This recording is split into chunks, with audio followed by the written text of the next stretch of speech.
असं ना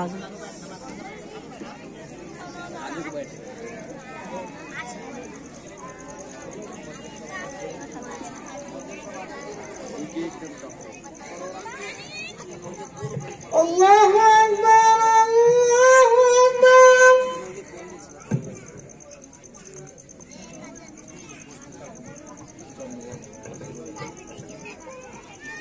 अल्लाहु अकबर अल्लाहु अकबर अल्लाहु अकबर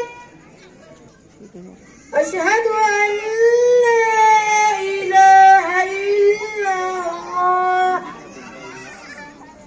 अशहदु अन ला इलाहा इल्लल्लाह अशहदु अन्ना मुहम्मदर रसूलुल्लाह अशहदु अन्ना मुहम्मदर रसूलुल्लाह हय्या अलल सलाह हय्या अलल सलाह हय्या अलल फलाह हय्या अलल फलाह अल्लाहु अकबर अल्लाहु अकबर ला इलाहा इल्लल्लाह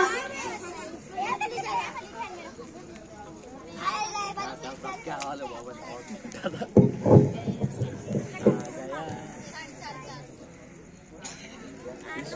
कुछ अलग है तो वाला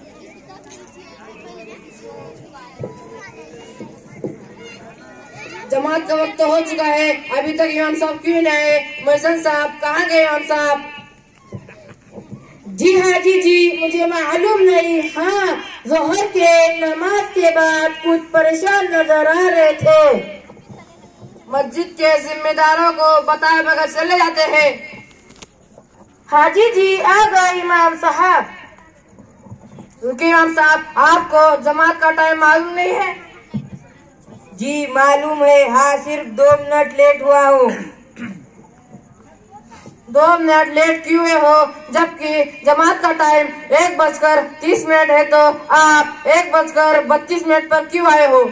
आपको अपनी जिम्मेदारियों की जरा बराबर फिक्र नहीं है। यहाँ लोगों के पास वक्त नहीं होता है। लोग बड़ी मुश्किल से वक्त निकालकर नमाज पढ़ने आते हैं। उसमें आप कभी कभार जमात लंबी खड़ा करोगे तो कभी नमाज लंबी करोगे।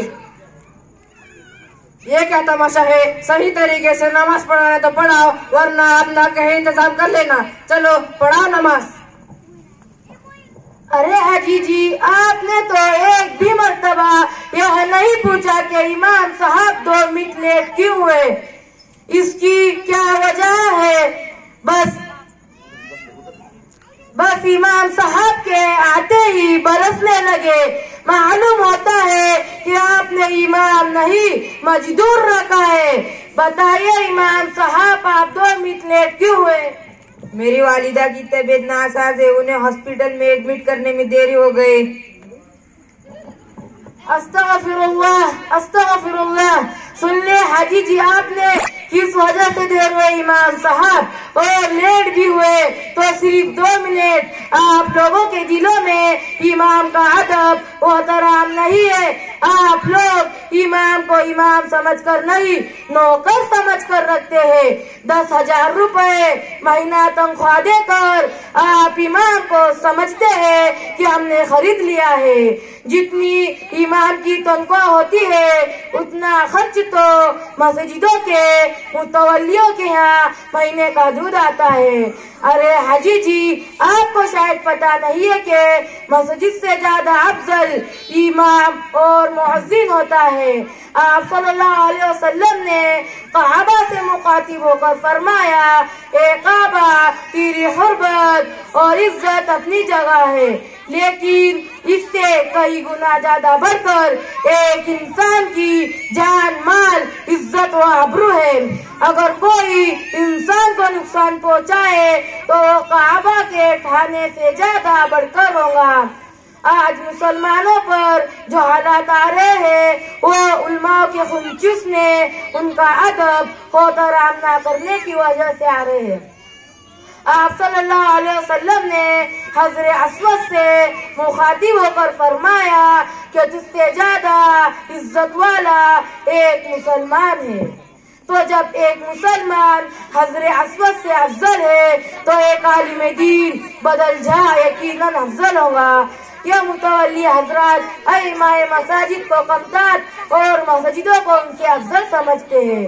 उनको जाहिल या मुतकब्बिर और बेवकूफ के दिया जाए तो कोई गलती नहीं होगी। अगर मस्जिद की कमेटी के पास कुछ बैलेंस बच जाता है तो उनकी सोच और फिक्र में बस यही आता है कि किस तरह इस पैसे को पेशाब पाखाना, बैतुल खला या ईट गारे मिट्टी में लगा दिया जाता है।